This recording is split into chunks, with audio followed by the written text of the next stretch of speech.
press record now so then they can hear everything that's going on. Yeah, getting to Karl.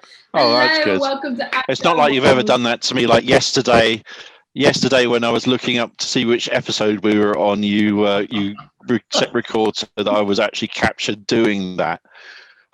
We need to get a producer in so someone's get you under control, Sabrina. Oh, okay, then I'm the issue. Right, hello everybody and welcome to Agile World. And we're on day 17. I had to check, day 17 today. Yes. And we have a wonderful guest. Would you like to introduce yourself, Mr. Guest? Hi, I'm Giles. Nice to meet everyone.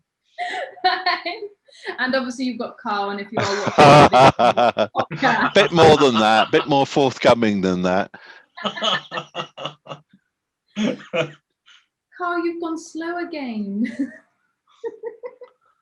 Honestly, can we do a shout out? Yeah, it's I didn't have proper breakfast. There's a lack of shredded wheat going on here. There is.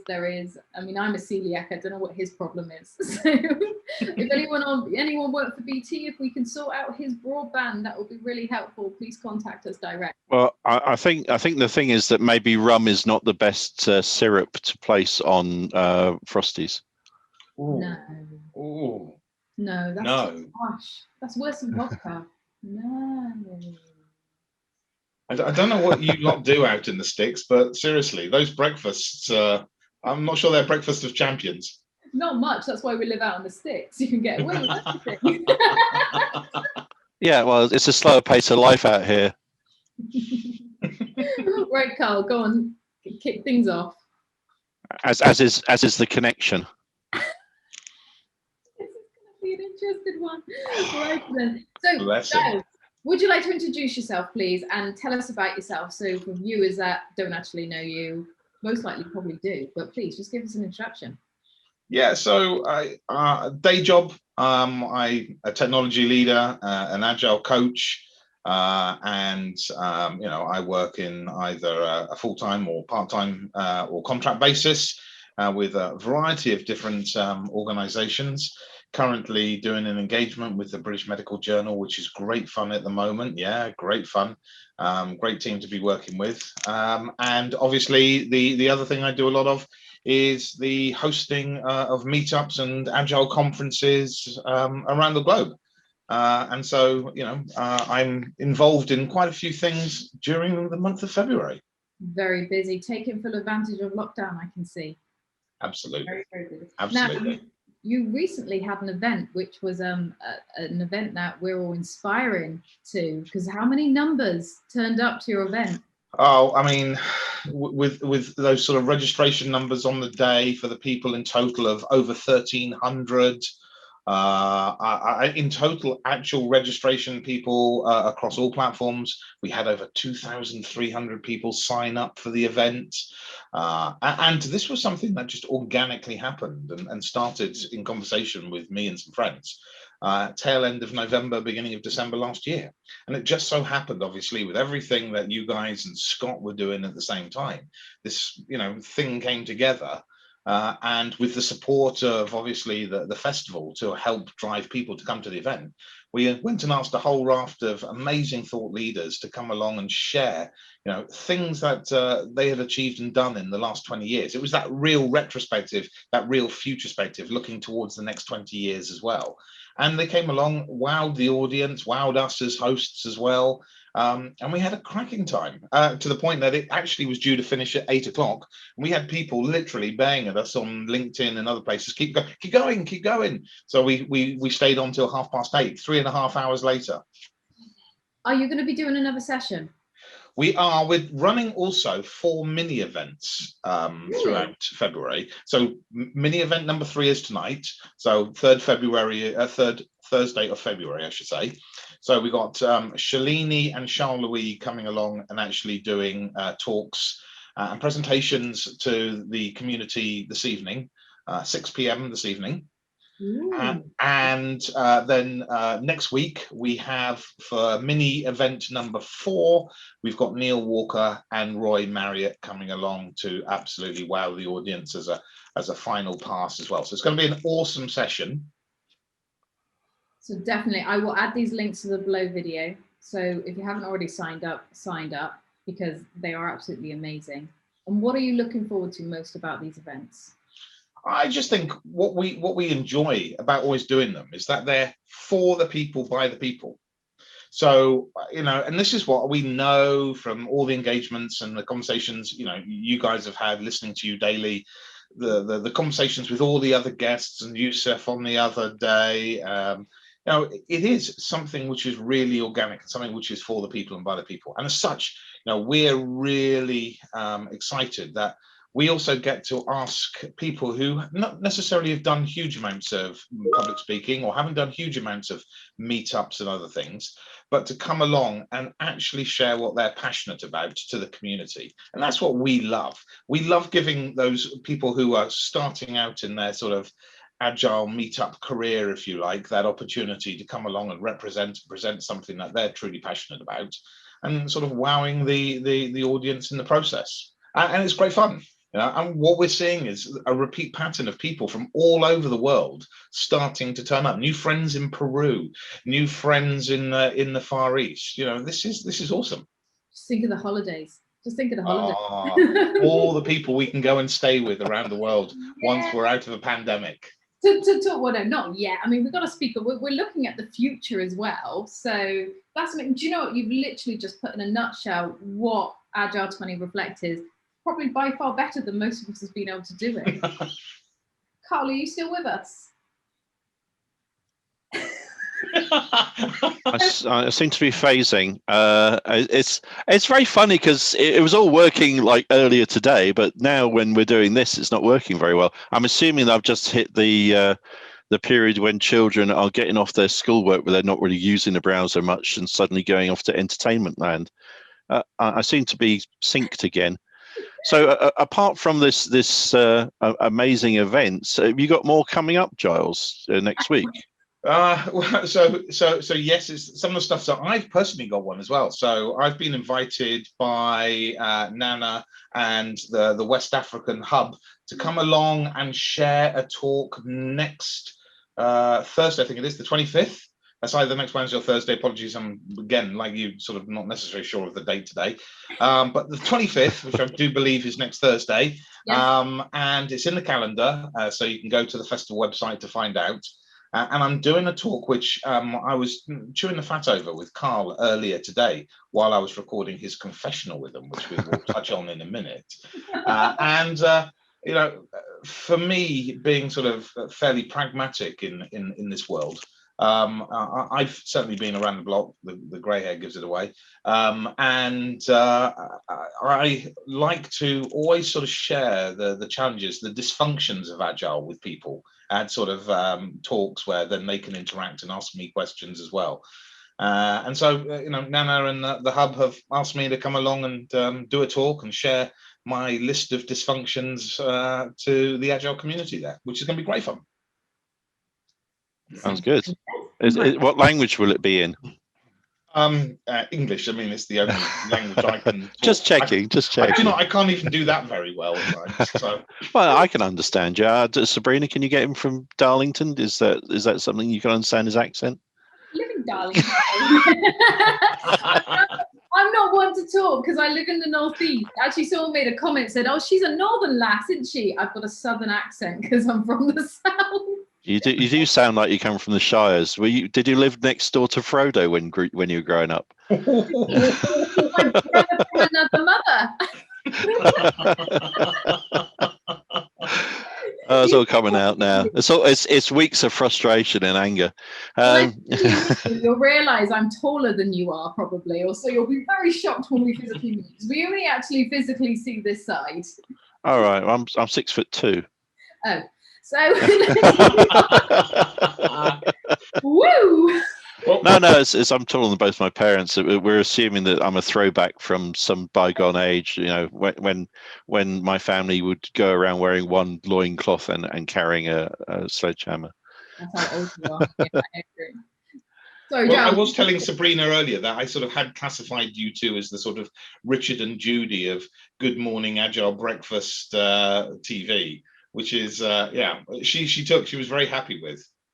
Well, that's nice. It's I'm going to hope that I'm Richard,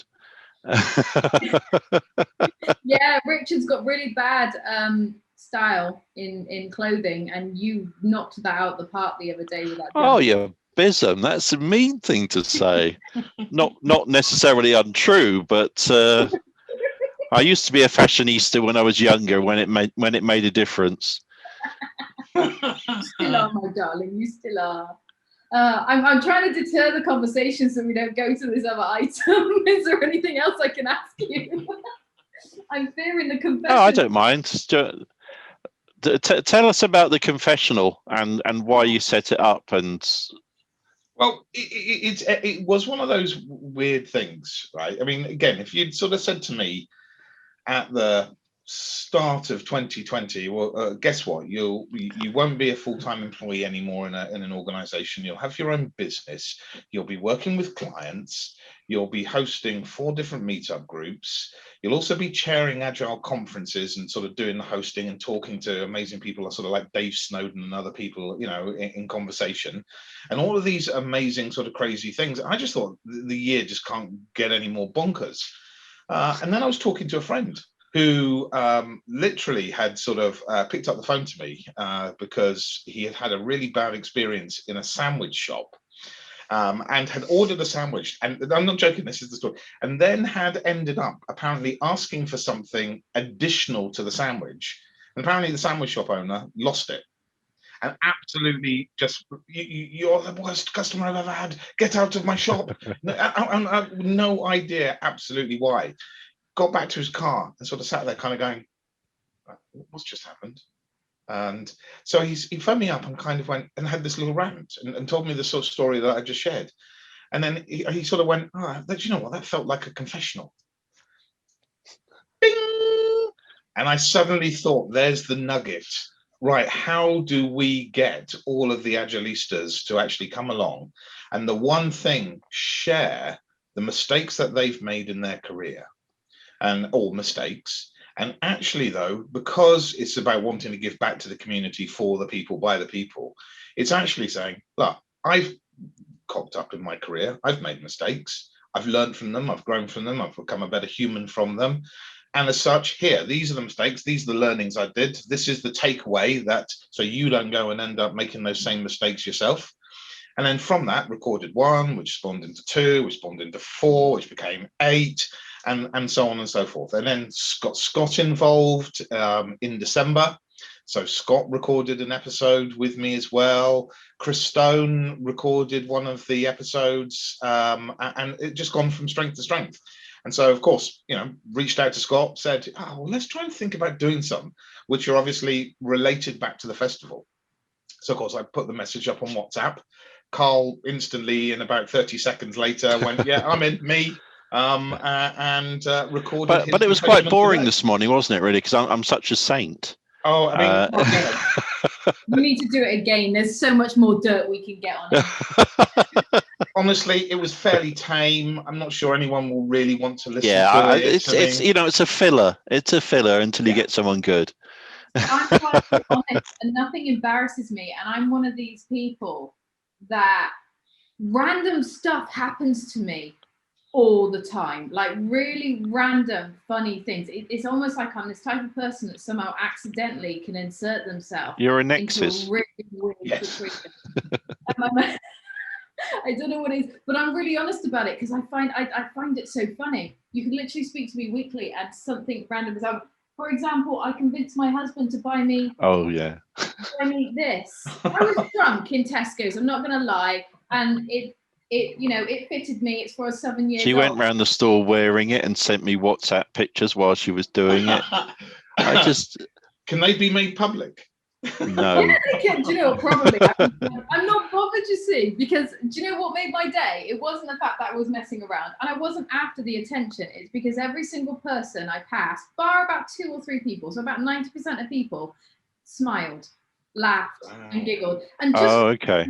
Me being like a giddy little. I played hide and seek in the clothing aisle. Oh, I do that all the time. With the shopping trolley in the supermarkets. I giggled and I run off with the trolley, and then my wife has to try and find me, and she doesn't think it's fun. I don't know why. I think it's fun. playing tag and hide and seek is like the best thing in the world, because that's we can only go to Tesco's at the moment, so it's like woohoo. So when are we going to do your confessional, Sabrina? There must be loads. There must be. Do a session. I don't mind. You know, are those angel wings going to turn into devil horns instead? Possibly. It depends what type of versions you want to get out of me and how many. I've done some loads of really silly things, but I've done loads of silly things that has actually helped me in my career. And what you're doing is absolutely perfect, and it's what's been needed. I need to screenshot Karl right now. It's what happened. He's frozen again. It's like, yeah, I know. It's the only time you can catch me not in motion. Oh, hang on a minute. I'm sorry. I've got to do this once more because this will be great for some marketing. Oi! So yeah, this series, I can understand why it's so popular, because everyone's silly mistakes or funny things that they've done are still things that you can learn from, and the fact that you're presenting them means that people can actually learn from them and not make those mistakes, or when they do make those mistakes, laugh at it. Like accidentally walking into the wrong conference that you're supposed to be presenting on, but you've gone and walked on stage, started presenting, and you're in the wrong place. Silly things like that you've just laughed it off, even though you've been in front of thousands of people and they don't have a clue what you're talking about until you realised it. It's still funny. So yeah, let me know. Don't use them all up on this show, because obviously Giles needs them for his. Yeah, that's a great show. What's great is we've got such a large number of people though that are wanting to do it. I had Jatin, come back and say he wanted to do it. I've had Shelby come back and say she wants to do it. Oh, she must have loads of sins, that woman. So there's going to be loads of people who have offered to do it. But I mean, can I nominate people? You can. I mean, I've had that happen. One guy nominated his boss out in California. I had a great conversation with him. He was episode 13, Jordan Husney. Someone who works with him nominated him. So I got on a Zoom call and sort of said, hey, one of your guys has nominated you to come along and share something. Obviously, he wants you to get something off your chest and obviously share it with the world. And again, his episode was fantastic, truly organic, truly from the heart. He wanted to share those mistakes. And the feedback has been exemplary, with people then phoning in or texting in or WhatsApping, kind of going, I've just binged listen for the last 2 hours, all episodes. And it's kind of like you're sort of sitting there thinking, wow, really, are they that actually, inspiring or, enjoyable for people to listen to? And the answer is obviously yes. There's something that, as Karl knows, I do like 2% of the talking. Karl does 98% of it, and that's what it's about. It's about the confessee coming on, actually sharing their journey, something that mistake they've made in their career, which they learned from, they grew from, and want to share back to the wider Agile world. It sounds amazing. And Karl, I mean, it was really difficult to find any, but I managed. You struggled. I think he's holding back. I think you need to do a round 2 with him, but with me in the background poking him with a stick. No. I'm not. I don't respond well to that kind of encouragement. Just buy me a beer and we'll start reminiscing, and probably go through every project I've ever worked on. There's at least 2 or 3. That sounds like amazing. Well, I can't wait for the next one that comes out. And is there anything else that you want to plug, you want to promote, or any feedback you want to give on some of the events that you've actually gone to? Yeah, I just think, this has been great. Karl and myself were talking about it earlier. What's next going to be? In fact, actually, Scott messaged me yesterday kind of going, this has been phenomenal. We need to talk, kind of what's next. And I'm trying to get some time in the diary with him to obviously chew that over. But I don't know. He then joked and sort of said, "How about something else in the next quarter?" And I just sort of sat there and just shook my head and went, "No." I think we'd all explode if we tried to do something. But Karl and I were sort of saying, are we going to do something at 25 years and do a festival week, as Karl thought, or is it going to we wait till year 30 to do it? I mean, one thing I can share is that we are thinking not thinking, we are doing it. We've already started. We're putting a book together to celebrate the 20th anniversary. But it's a book that we want people here listening in and people in the Agile community to actually submit a chapter in. So what we're going to do is the book is going to be set up geographically, and we can always do it to the geographical regions we've had for the festival. And we're going to get people who want to actually share their experiences of the last 20 years and what their hopes and aspirations are potentially for the next 20. And every chapter will be done, as I said, by region or country, with a photograph, a little bio about them, and their 1,000 words. And it doesn't need to be more than 1,000 words. But what we really want are people to come along and share with us those 1,000 words, so that we've actually got a snapshot in time of what it meant. And then can you imagine coming back in 5 years' time or 10 years' time and kind of going back through the thing and going, well, Karl said, or Sabrina or Scott said, or whoever it is, right? Or Ray Arel said, or Dave Snowden said, or, you know, whatever that is, in terms of what it had meant to them at that point in time in their lives. And then we're going to get it out as an ebook, and then it could be an e-publication, get it on Kindle and other things as well. That sounds absolutely amazing. And you're right, it's one of those memories, because the emotion that you're feeling now gives you an opportunity to not only feel that emotion again later, but then think, well, that's where I was then, this is where I am now. And you almost could be something like it's a repeatable thing every 5 years, almost like a time capsule. It's a capsule in time. Did I just give you the name of your book? No, but that would be for the mini book that goes with it. Yeah, that would be the opposite. Time capsule, because Sabrina made me do it. It's funny because I put on the manifesto when I signed it back in 2008. It's a good start, whereas now I'd say it's going okay. Few problems. Yeah, we're learning. Yeah, and I think the environment's evolving. It's fascinating to hear people who don't have any of the tenets of Agile using the language of Agile. So we were talking earlier about doing Agile as opposed to being Agile. And there's a lot of people doing Agile now who don't see the connections between the various artifacts and ceremonies. And they do them. And I always say, I'll never stop saying it, you know, if you have a stand-up and you don't have planning poker and you don't have the other artifacts that are required to understand how to frame the work, then actually a stand-up is just a declaration of no chairs.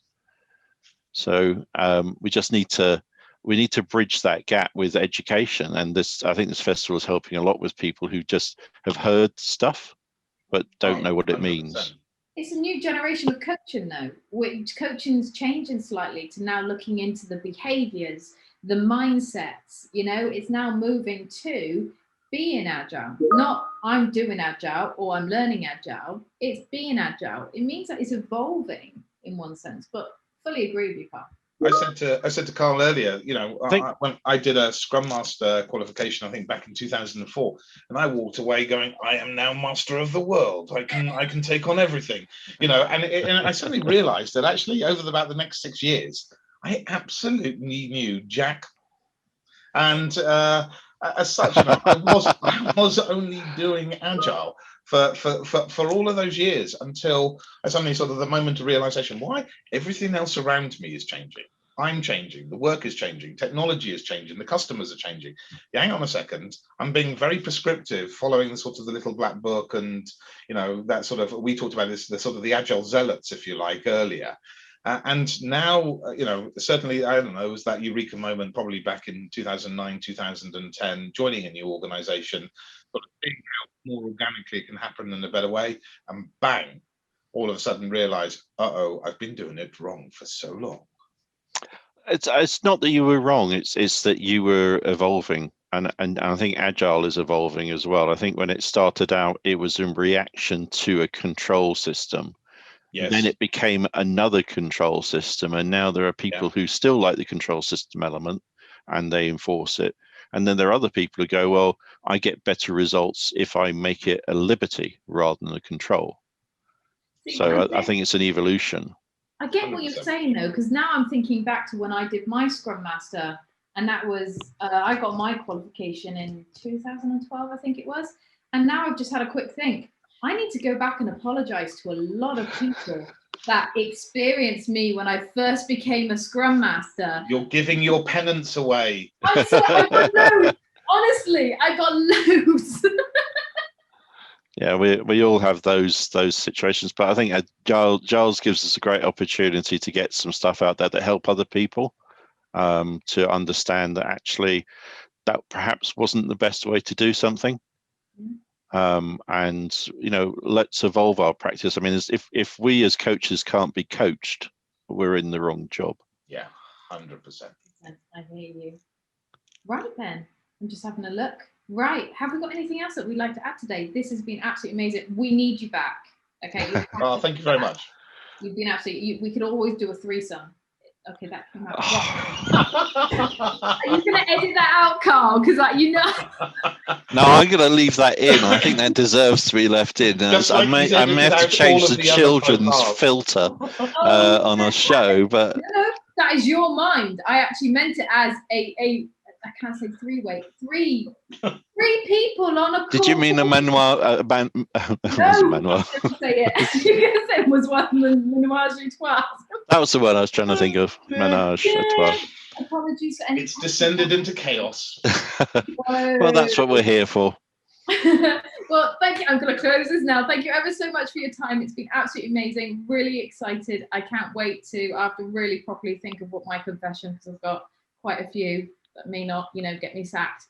Thank you very much for your time. Cheers, guys. Thanks a Bye. bit. Cheers, Karl. Thanks.